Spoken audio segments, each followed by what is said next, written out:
नमस्कार। जंगली खेती पाठशाला में आप सभी का स्वागत है। आज का सब्जेक्ट है जैविक कार्बन। तो आप देख रहे हैं खेती में कैसे हमारे यहाँ फसल तैयार है और अच्छी तरीके से फसल लहरा रहा है। तो आप यहाँ पर देखिए जो आच्छादन हुआ है, तो आच्छादन किसके पेड़ से हुआ है? ये आम का पेड़ से हुआ है।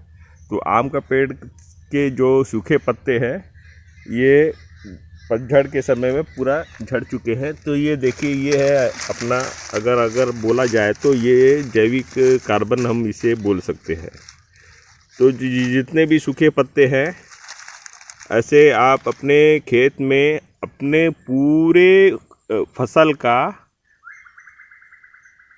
अवशेष को अपने खेत में जितने ज़्यादा मात्रा में हम अपने ज़मीन को, भूमि को देते जाएंगे, उतना ही ज़मीन की जैविक कार्बन बढ़ती जाएगी। और इस तरीके से देखिए, आप देख रहे हैं ये पूरा, ये पत्ते के जो भी बारिश के महीने में पूरा काला हो चुका है और पूरी तरीके से धीरे धीरे ये पूरी ऑर्गेनिक खाद में बदलते चले जाएगी। तो इसी तरीके से हमें जितने भी, अभी जैसे ये हल्दी की खेती है, तो हल्दी की खेती के जितने सूखे पत्ते हैं इसे जलाएंगे नहीं और वापस भूमि में ही हम इसे रख देंगे, जिससे भूमि की जैविक कार्बन बढ़ती चले जाए।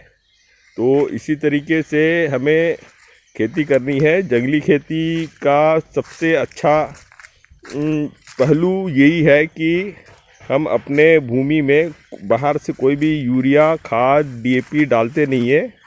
और जितने भी खरपतवार हैं, सूखे पत्ते हैं, उसी के अवशेष को ही हम भूमि में देते चले जाते हैं। तो ऐसे ही हमें अपने खेत में करना है। और देखिए, इस सब की वजह से ये जो नतीजे आपको दिख रहे हैं, ये पूरी तरह से जैविक कार्बन की वजह से ही हमारे ये हल्दी की खेत में अच्छा उत्पादन हमें मिला है और मिलने की पूरी संभावना भी है। तो देखिए, इस साल जैसे हमारे पास बहुत ज़्यादा बढ़ गया था, जो खरपतवार बढ़ गया था, तो इसे ज़मीन में ही डाल दिया गया था। तो देखिए, आप कोई भी लकड़ी का टुकड़ा है, ये देखिए अब दीमक दिख रहा है, तो ये दीमक भी हमारे जैविक कार्बन को भूमि में खाद के रूप में परिवर्तित करने के लिए मददगार सिद्ध होते हैं।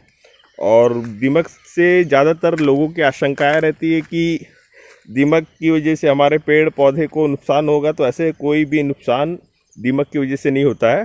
दीमक सिर्फ सूखे पत्तों को और सूखे लकड़ी के टुकड़े को ही भोजन के रूप में ग्रहण करती है।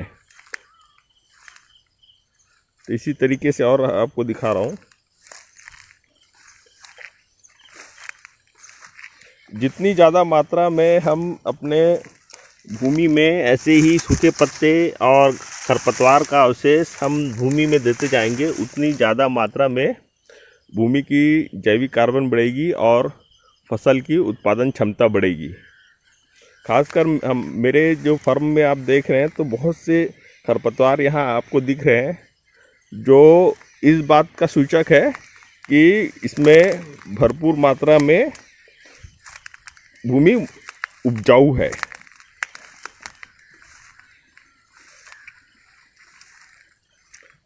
ऐसे ही समय समय पे बहुत सी जानकारी, खेती संबंधी जानकारी आपको मिलते रहेगी। इसीलिए लाइक करें, शेयर करें, सब्सक्राइब करना ना भूलें। धन्यवाद।